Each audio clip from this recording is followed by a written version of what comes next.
Hello viewers, இனி நம்ம பார்க்க போறது ஒன் பீஸ் எபிசோட் 726 பார்ட் 1.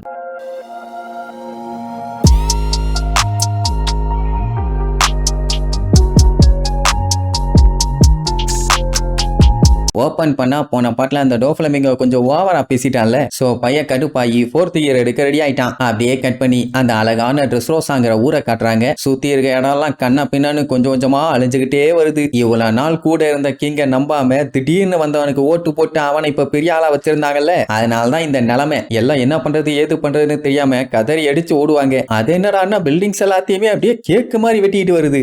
எப்படி ஊருக்குள்ள நிலைமை ரொம்ப மோசமாகிக்கிட்டே போகுது. பாவம் எல்லாம் எவ்வளவு கஷ்டப்பட்டு வீட கட்டி இருப்பாங்க. அதுல எத்தனை பேரு நம்மள மாதிரி லோனை போட்டு கஷ்டப்பட்டு இருக்காங்களோ தெரியல. ஐயோ இப்படி ஆயிருச்சேன்னு ஏகப்பட்ட பேரு கதறுவாங்க. கதறி என்ன பிரயோஜனம்? உயிரை காப்பாத்தி ஆகணுமே. அப்புறம் அந்த ஹாஸ்பிட்டல்ல அடிபட்டு நடக்க முடியாம இருக்கவங்க குழந்தைங்கன்னு முடிஞ்ச அளவுக்கு மெரைனாளுக்கு அவங்க எல்லாத்தையுமே காப்பாத்துவாங்க. ஓட முடிஞ்சவங்க எல்லாம் உடஞ்சு விழுகிற பில்டிங்குள்ள சிக்காம பூந்து பூந்து ஓடுவாங்க. பரவாயில்ல, இந்த நிலைமையில ஒரு சில பைரட்ஸுங்க தான் ட்ரெஷர் அள்ளிட்டு ஓடுறானுங்க. ஆனா மிச்ச பைரட்ஸ் எல்லாம் அவங்களால முடிஞ்ச அளவுக்கு மக்களை தான் காப்பாத்துறானுங்க. இப்ப இவங்களோட டார்கெட் எப்படியாச்சும் தப்பிச்சு ஐலாண்டோட சென்டருக்கு போயே ஆகணும். அதனால உசுர கொடுத்து ஓடுவாங்க. அந்த ஸ்டிங் வேற கொஞ்சம் கொஞ்சமா நெருங்கி வந்துகிட்டே இருக்குது. அந்த டைம் சில பல பில்டிங் எல்லாம் இடையில விழுந்து அதை சுருங்க விடாம அப்படியே லாக் பண்ணி பிடிக்குமா. அப்பாடா ஸ்டாப் ஆகுதுன்னு பார்த்தா அந்த பில்டிங்கோட சேர்த்து தள்ளிட்டு வரும். இது அதை விட பெரிய பஞ்சாயத்தாச்சே. எம்மா பெரிய ட்ரெஸ் ரோசா ஊரை இப்படி போட்டு நசுக்குன்னு நசுக்கி உசுர வாங்கிட்டு இருக்காயிலே. ஐயோ நாங்க என்ன பண்ணுவோம் ஏது பண்ணுவோம்னு மக்கள்லாம் கதறி அடிச்சு ஓடுவாங்க. இது எல்லாத்தையுமே லெவல் 2ல இருக்க ஆளுங்கெல்லாம் பார்த்துட்டு அவங்களுக்கே என்ன பண்றதுன்னு தெரியாம பேந்த முழிப்பாங்க. நல்ல வேலை பேபி ஃபை இப்ப நம்ம ஆளு கூட சேர்ந்துட்டா. அவன் என்ன சொல்லுவானா, இப்போதைக்கு நமக்கு இருக்கிற பிரச்சனை இந்த பேர்ட் கேஜ் மட்டும்தான். அவன் இந்த நாட்டையே எப்படி கொள்ளையடிச்சான்னு சொல்லி இப்ப மொத்த பேர்த்துக்குமே தெரிஞ்சு போச்சு. அதனால அவன் கண்டிப்பா யாரையுமே விட மாட்டான். எல்லாத்தையுமே அழிச்சிருவான். எந்த ஒரு சம்பவமா இருந்தாலும் பையன் தயங்காம பண்ணுவானாமா. இதெல்லாம் கேட்ட சாய்க்கு இது ஒன்னும் பெரிய விஷயம் மாதிரியே தெரியல. போய் அந்த ஸ்டிங்க ஒரு போர்டு போட்டு காலி பண்ணிடலான்னு வேகமா கிளம்புவானா.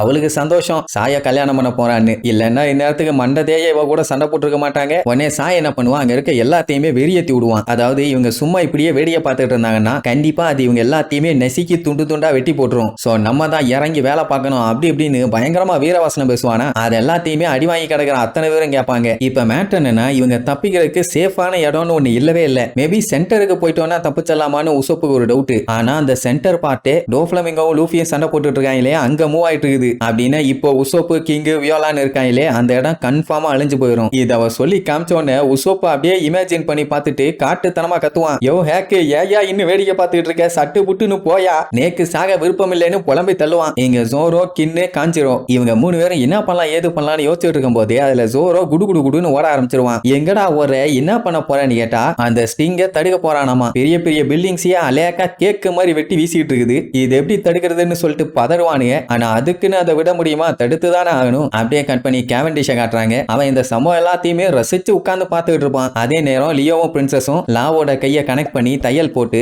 அவனை குணப்படுத்துற வேலையை பார்த்துட்டு இருப்பாங்க. பழையபடி அவன் கை நார்மலாகி பிளட் ஃப்ளோ எல்லாம் சரியாயிட்டு இருக்குது. அந்த டைம் கேவண்டிஷ் அவனை பொம்மையா மாத்தி வேலை வாங்கினாங்கல்ல அந்த விஷயத்தெல்லாம் யோசிச்சு பார்ப்பான். அவங்க பண்ண வேலையெல்லாம் வச்சு பார்க்கும்போது என்னதான் இவங்க டோஃப்ளமிங்கோவையே காலி பண்ணிட்டாலும் இந்த பிரச்சனை ஓயாதுங்கிறது மட்டும் நல்லா தெரியும். ஏன்னா இதனாலேயே வேர்ல்டு ஃபுல்லா ஏகப்பட்ட பிரச்சனை கிளம்ப போகுது. அண்ட் இதுக்கப்புறம் இந்த உலகத்தோட மொத்த போக்கஸுமே லா லூஃபி மேல மட்டும்தான் இருக்க போகுது. அதுதான் நம்ம ட்ரஃபால்கர்லாக்கு ஆல்ரெடி நல்லா தெரியுமே. அப்படியே கட் பண்ணி இங்க இவனுக்கு சண்டையை காட்டுறாங்க. டோஃப்ளமிங்கோ விழுந்து சிரிச்சுட்டு இருப்பான். என்னடா இது 4th கீரா, என்ன தம்பி பைக்கு கீர மாதிரி நீ பாட்டுக்கு போட்டுக்கிட்டே போற, அதை வச்சுட்டு உன்னால என்ன பண்ண முடியும்னு கேட்டா உன்னை ஓட விட்டு மிதிக்க முடியும். இப்ப பாரான்னு சொல்லிட்டு கையை அப்படியே ஸ்டீல் மாதிரி மாத்தி ஒரு கடி கடிச்சு பயங்கரமா ஊதுவான். அது என்ன பண்ணும், அவன் பாடி அப்படியே பெரிய சைஸுக்கு மாத்தும். டோஃப்ளமிங்கோவே ஒரு செகண்ட் மிரண்டு போய் தான் பாத்துக்கிட்டு இருப்பான். அப்படியே வளைச்சு என்னென்னமோ டிசைன்லாம் காமிச்சு பயலோட 4th இயரை காட்டுவாங்க. இப்ப தலைவன் பவுன்சிங் மேன், அதாவது ஒரு இடத்துல நிக்க மாட்டான், ஜம்ப் பண்ணிக்கிட்டே தான் இருப்பான். சைஸ பாத்தீங்களா எப்படி இருக்கான்னு. இப்படி ஒரு உருவத்துக்கு மாறினதை பார்த்த உடனே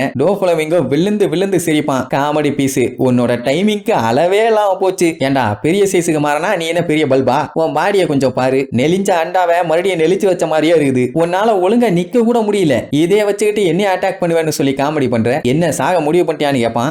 இது தாண்டா என்னுடைய சீக்கிரட்டான தந்திரம், நான் சீரியஸா தான் சொல்லிட்டு இருக்கேன், உன்னை ஓட விட்டு பட்டெக்ஸ்லயே மேய்க்க போற, ரெடியா இருப்பானா. தம்பி முதல்ல நிக்கணும், உன் காலை பாரு, ஓடிட்டு இருக்க பசுக்குள்ள மாட்டி உடஞ்சு போன கால் மாதிரியே இருக்குது, இதை வச்சுக்கிட்டு நீ என்ன அடிக்கணுங்கிறிய, உனக்கே சிரிப்பா இல்ல வாய்ப்பில்ல ராஜா வாய்ப்பில்ல. நீ ஒண்ணு பண்ணு, அடுத்த ஜென்மத்திலயாச்சும் பிறந்து வா, அதுலயாச்சும் உன் பவர் உருப்படியா இருக்கான்னு பாப்போம்பானா. லூஃபிக்கு கடுப்பாயிரும். நான் 2 வருஷமா பெரிய சைஸ் மான்ஸ்டர் பீஸ்ட் கூட எல்லாம் சண்டை போட்டு பிராக்டிஸ் பண்ண வேண்டாம். உன்னை ஜெயிக்கிறதெல்லாம் எனக்கு பெரிய விஷயமே கிடையாது. அதுக்கு நான் இந்த ஜெயன் பவுன்சிங் பாடியை தான்டா யூஸ் பண்ணேன் கொய்யால. இனி அடி ஒண்ணு உனக்கு இடி மாதிரி விழப்போகுதுன்னு உடனே ஐயோ இவன் வேற யாராச்சும் இருந்தா கூட்டு போங்கடான்னு நக்கல் பண்ணுவான். உடனே நம்ம பையன் அப்படியே கைய முறுக்கி அப்படியே உள்ள இழுப்பான். அதுவும் பயங்கரமா கம்ப்ரஸ் பண்ணுவான். அவன் இழுத்த வேகத்துக்கு அடிச்சானா பூமியே 2ஆ பொளந்துரும் போல. அந்த அளவுக்கு பயங்கரமா உள்ள இழுத்துக்கிட்டு இருக்கான். அதுக்கப்புறம் ஒரு ஜம்ப போட்டு டோஃப்ளமிங்கோ கண்ணை மூடிதான் அப்படி திறப்பான். பார்த்தா அங்க குதிச்சுக்கிட்டு இருந்தவன் முன்னாடி இருப்பான். கைய நல்லா இழுத்து வச்சிருந்தால கம் கம் கண்ணுன்னு சொல்லிட்டு ஒரே அடி. அதை தடுத்த டோஃப்ளமிங்கோ அந்த ஹைட்ல இருந்து